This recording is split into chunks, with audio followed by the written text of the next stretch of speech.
जय स्वामीनारायण। आप सबको आम्ल की एकादशी की हार्दिक शुभकामनाएं। होलिका दहन से 4 दिन पूर्व फाल्गुन के शुक्ल पक्ष की इस एकादशी का नाम आम्ल की एकादशी है। इसको आंवला एकादशी भी कहते हैं।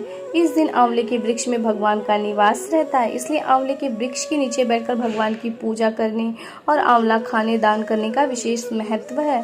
इस दिन स्नादि से निवृत्त होकर आंवले के वृक्ष का धूप, दीप, चंदन, रोली, पुष्प, अक्षत आदि से पूजन करना चाहिए। आम्ल की एकादशी की कथा। त्रेता युग में एक दिन महाराज मानधाता ने वशिष्ठ जी से अनुरोध किया, हे मुनिवर, यदि आप मुझसे प्रसन्न हैं तो कृपा करके मुझे कोई ऐसा व्रत बताइए जिसको करने से मेरे सब प्रकार से कल्याण हो। महर्षि वशिष्ठ जी ने उत्तर दिया, हे राजन, यो तो सभी व्रत उत्तम है, परंतु इसमें सर्वोत्तम है आमल की एकादशी व्रत। फाल्गुन मास के शुक्ल पक्ष की इस आमल की एकादशी का व्रत करने से सब पाप नष्ट हो जाते हैं। इस व्रत को करने से 1000 गायों के दान के बराबर पुण्य फल प्राप्त होता है। इस बारे में कथा मैं आपको सुनाता हूँ, ध्यान पूर्वक सुनिए। वैदिक नामक एक नगर में ब्राह्मण, क्षत्रिय, वैश्य और शूद्र चारों वर्णों के परिवार आनंद पूर्वक रहा करते थे। वहां पर सदैव वेद ध्वनि गूंजा करती थी। पापी, दुराचारी तथा नास्तिक कोई नहीं था। उस नगर में चैत्ररथ नाम एक चंद्रवंशी राजा राज्य करता था। सभी नगरवासी भगवान विष्णु के परम भक्त थे और सभी नियम पूर्वक एकादशियों का व्रत किया करते थे। प्रत्येक वर्ष के समान फाल्गुन मास के शुक्ल पक्ष की आम्ल की एकादशी आई। उस दिन राजा, प्रजा तथा बाल वृद्ध सबने हर्ष पूर्वक व्रत किया। राजा अपनी प्रजा के साथ मंदिर में जाकर कुंभ स्थापित करके धूप, दीप, नैवेद्य, पंचरत्न आदि से धात्री का पूजन करके इस प्रकार स्तुति करने लगे, हे धात्री, आप ब्रह्मा जी द्वारा उत्पन्न हुए हो और समस्त पापों को नष्ट करने वाले हो, अतः आपको मेरा नमस्कार है। अब आप मेरा अर्घ स्वीकार करें। आप रामचंद्र जी द्वारा सम्मानित हो। मैं आपसे प्रार्थना करता हूँ कि आप मेरे समस्त पापों को समूल नष्ट करें। मंदिर में सबने रात्रि को जागरण किया। रात के समय वहां एक बहेलिया आया जो अत्यंत पापी और दुराचारी था। वह अपने कुटुंब का पालन जीव हिंसा करने के लिए करता था। उस दिन उसे कोई शिकार नहीं मिला था, अतः निराहार रहना पड़ा। भूख तथा प्यास से अत्यंत व्याकुल वह बहेलिया मंदिर के एक कोने में बैठ गया और विष्णु भगवान तथा एकादशी महात्म्य की कथा सुनने लगा।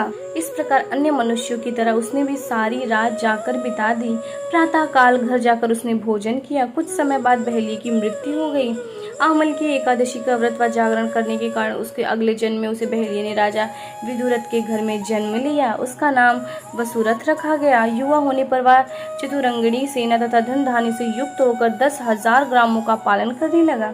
वह तेज में सूर्य के समान, कांति में चंद्रमा के समान और क्षमा में पृथ्वी के समान था। वह अत्यंत धार्मिक, सत्यवादी, कर्मवीर एवं विष्णु भक्त राजा बना। प्रजा का सम्मान भाव से पालन करना, यज्ञ करना तथा दान देना उसका नित्य का कर्तव्य था। एक दिन राजा वसुरथ शिकार खेलने के लिए वन गए। देव योग से वह मार्ग भूल गया और एक वृक्ष के नीचे सो गया। थोड़ी देर बाद पहाड़ी मलेच्छ वहां आए और राजा को अकेला देखकर मारो मारो की आवाज लगाते हुए राजा की ओर दौड़े। वे मलेच्छ कहने लगे कि इसी दुष्ट राजा ने हमारे माता पिता, पुत्र, पौत्र आदि सभी सगी संबंधियों को मारा है, अतएव इसको अवश्य मारना चाहिए। ऐसा कहकर वे मलेच्छ अस्त्रों से प्रहार करने लगे। अनेक अस्त्र शस्त्र राजा के शरीर पर गिरते ही नष्ट हो जाते और उसका वार पुष्पों के समान प्रतीत होने लगा। अब उन मलेच्छ अस्त्र से उल्टा नहीं प्रहार करने लगे, जिससे वे घायल होने लगे। इसी समय राजा को भी मूर्छा आ गई। उस समय राजा शरीर से एक दिव्य स्त्री उत्पन्न हुई। वह स्त्री अत्यंत सुंदर वस्त्रों तथा आभूषणों से अलंकृत थी, मगर उसकी भ्रुकुटी टेढ़ी थी और आंखों से लाल लाल अग्नि निकल रही थी। वह स्त्री मलेच्छों को मारने दौड़ी और थोड़ी देर ही उसने सभी मलेच्छों को मार गिराया। जब राजा सोकर उठा तो इन मलेच्छों को मरा हुआ देखकर सोचने लगा कि इन शत्रुओं को किसने मारा है। वह यह विचार कर ही रहा था, तभी आकाशवाणी हुई, हे राजा, इस संसार में विष्णु भगवान के अतिरिक्त कौन तेरी सहायता कर सकता है। इस आकाशवाणी को सुनकर राजा अपने नगर को चला गया और सुख पूर्वक राज्य करने लगा।